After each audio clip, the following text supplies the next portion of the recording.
So chapter 4 is पुस्तक हमारी मित्र। तो ये चैप्टर में हम देखेंगे कि पुस्तक के बारे में, पुस्तक मतलब किताब, जो बुक्स हैं वो कैसे हमारी मित्र हैं। क्या हमारी मित्र सिर्फ हम लोग जो अपने दोस्त हैं उन्हीं को बोल सकते हैं, तो पुस्तक को क्या मित्र कहना उचित होगा, ये यहाँ पर देखते हैं। तो यहाँ पर बताया गया है जीवन में पत्रों का विशेष महत्व होता है। पत्रों के माध्यम से मानवीय संबंधों में एक ताजगी, नयापन और जीवंतता बनी रहती है। पत्र व्यापक संचार का माध्यम भी होते हैं। पत्र लेखन एक कला है, अतः पत्र लेखन की कला से छात्र अवगत हों, यह आवश्यक है।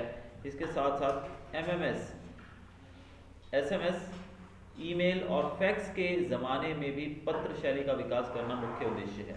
अब ये जो चैप्टर है आपका, ये चैप्टर एक पत्र के रूप में लिखा गया है और जो लेखक है उसका उद्देश्य यही है, यानी कि पत्र को हमारे सामने रखने का उद्देश्य यही है कि आज के युग के अंदर भी पत्र जो है वो किस प्रकार से जीवित रखें हम पत्रों को। कि आजकल तो आप जानते हैं एसएमएस करते हैं हम लोग और मल्टीमीडिया साधनों के द्वारा हम लोग अपनी विचार जो है वो दूसरे तक पहुंचाते हैं, लेकिन फिर भी पुस्तक किस प्रकार से हमारे लिए कारगर रही है अब तक, उसके ऊपर एक पत्र के द्वारा यहाँ पर बताया गया। तो यहाँ पर देखिए सबसे ऊपर एड्रेस दिया गया है 195 उमिया नगर सोसाइटी, मुंद्रा, जिला कच्छ, और डेट, दिनांक जिसको हम कहते हैं, दिनांक है 4/8/2011। प्रिय मनोज, अब अपने मित्र मनोज को लिखा गया है। पहले सबसे पहले संबोधित किया जाता है पत्र के अंदर, नमस्ते, मैं यहाँ बिल्कुल ठीक ठाक हूँ और आशा है कि वहाँ तुम भी कुशल होंगे, यानी कि सब लोग आप ठीक ठाक होंगे। एंड पिछले कई दिनों से तुम्हें पत्र लिखने की सोच रहा था, लेकिन हमारी पाठशाला में वांचे गुजरात अभियान अंतर्गत कई प्रवृत्तियां चल रही थी, इनमें मैं सम्मिलित हो गया था। तो मित्र को कह रहा है कि मनोज, मैं तुम्हें कई दिनों से पत्र लिखने की कोशिश कर रहा था, सोच रहा था, लेकिन हमारे पाठशाला यानी स्कूल के अंदर वांचे गुजरात, तो आप लोगों के स्कूल में भी होता होगा ये वांचे गुजरात, तो वांचे गुजरात के अंतर्गत बहुत सारी प्रवृत्तियां मतलब बहुत सारी कॉम्पिटिशन चल रही थी जिसमें मैं भाग लेने लगा। मित्र, तुम भी वांचे गुजरात अभियान में सम्मिलित हुए होंगे। तो वो पूछ रहा है कि तुम भी तो सम्मिलित हुए होगे, तुमने भी पार्ट लिया होगा। अभियान के संदर्भ में राज्य सरकार ने भी एक सूत्र घोषित किया था, जो पुस्तक के मित्र वो मेरे भी मित्र। सूत्र यानी कि एक लाइन, एक लोगो, एक टाइटल दिया गया था इस पूरे अभियान को वांचे गुजरात को, जिसका नाम था जो पुस्तक के मित्र वो मेरे भी मित्र, यानी कि जो पुस्तक के मित्र हैं वो मेरे भी मित्र हैं। मैं आज तुमको पत्र के माध्यम से किताबों का महत्व के बारे में लिख रहा हूँ, यानी कि मित्र को बता रहा है कि किताबें कितनी महत्वपूर्ण है, वो बताया जा रहा है यहाँ पर। किताबें हम सभी की मित्र हैं, वे हमें नया ज्ञान देती हैं एवं भले बुरे का फर्क बताती हैं। तो कहा गया है कि जो पुस्तक है वो हम सबकी मित्र हैं, उनसे हमें नया नया ज्ञान मिलता है और भले और बुरे, अच्छे और बुरे का फर्क भी हमें पता लगता है। इसके बाद उन्होंने लिखा है गांधी जी के बारे में कि गांधी जी ने कहा था कि पुस्तकें मन के लिए साबुन का काम करती हैं, यानी कि पुस्तकें कैसी हैं, मन के लिए साबुन का काम करती हैं।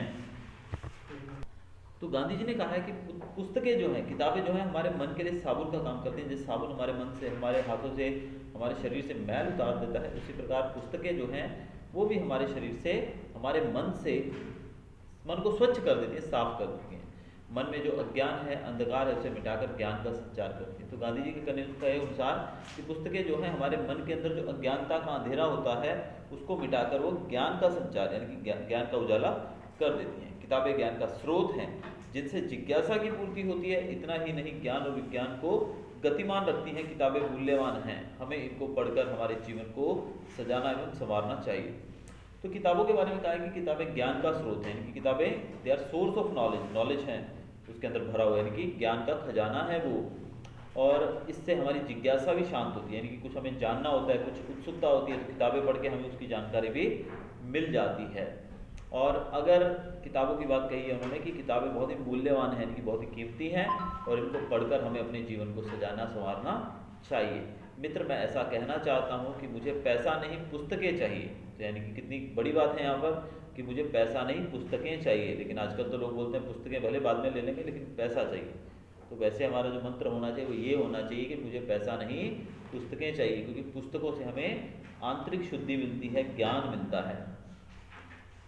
जन्मदिन के अवसर पर पुष्प का गुलदस्ता नहीं बल्कि किताबों की भेंट देनी चाहिए। तो जन्मदिन पर हमें एक दूसरे को क्या देना चाहिए, किताबें देनी चाहिए, ना कोई दूसरा प्रेजेंट देने की बजाय किताबें देनी चाहिए। लेकिन अगर हम अपने दोस्त को किताबें देंगे तो वो इतनी गालियाँ देगा हमें, पूछो नहीं, क्योंकि वो सोचेंगे कि किताब मिली है, अब पापा मम्मी बोलेंगे इसको पढ़ो, तो मेरा टाइम, वो बोलते हैं ना कि मुझे फंसा दिया मेरे दोस्त ने, तो इसलिए किताबें देनी नहीं चाहिए। देनी चाहिए कि नहीं? नहीं देनी चाहिए? देनी चाहिए किताबें, लेकिन ये कलयुग है ना बेटा, इसलिए हम लोग किताबों से दूर भागते हैं। बाकी वैसे तो हमें किताबें बहुत ही हमारी मित्र हैं रियल सेंस में। पुस्तकें हमारी मित्र हैं और रहेंगी। इनको पढ़कर ज्ञान अर्जन करने की जिम्मेदारी हम सब की है। मैंने हर रोज अच्छी किताब का एक पन्ना पढ़ना शुरू कर दिया है। मेरी आशा है कि तुम भी ऐसा ही करोगे। तो किताबें जो हैं वो हमारी परम मित्र हैं और हमेशा रहेंगी, और इसको पढ़कर हम बहुत सारा ज्ञान हासिल कर सकते हैं। और वो बच्चा लिख रहा है कि मैंने हर रोज एक पन्ना किताब का पढ़ना शुरू कर दिया है और उम्मीद करता हूँ कि तुम भी रोज ऐसा ही करोगे। चलो आज से संकल्प करें कि दोस्तों के जन्मदिन या शुभ अवसरों पर शुभकामना के साथ साथ किताबों की मूल्यवान भेंट देंगे। तो यहाँ पर संकल्प यानी कि दृढ़ निश्चय, यानी कि बोलते हैं ना, हम आज से हम पक्का इरादा करते हैं कि हमारे मित्रों की जो भी बर्थडेज होंगे उस समय हम लोग उनको प्रेजेंट के तौर पे पुस्तकें देंगे। अब हमें बुके नहीं बुक चाहिए। परिवार के सभी बड़ों को प्रणाम, तुम्हारा दोस्त पूजन। तो पूजन ने ये पत्र लिखा है और लिखा है कि अब हमें बुके समझते हो ना, जिसमें फूलों का गुलदस्ता होता है, जो उसको बुके कहते हैं। तो मैं आज अब से हमें बुके नहीं बुक चाहिए, हम बुके नहीं बुक देंगे एक दूसरे को, और बड़ों को प्रणाम कहकर वो इस पत्र को ख़त्म करता है। तो इस पत्र के माध्यम से हमारे सामने किताबों का जो महत्व है वो हमारे सामने बताने की कोशिश की गई है लेखक के द्वारा।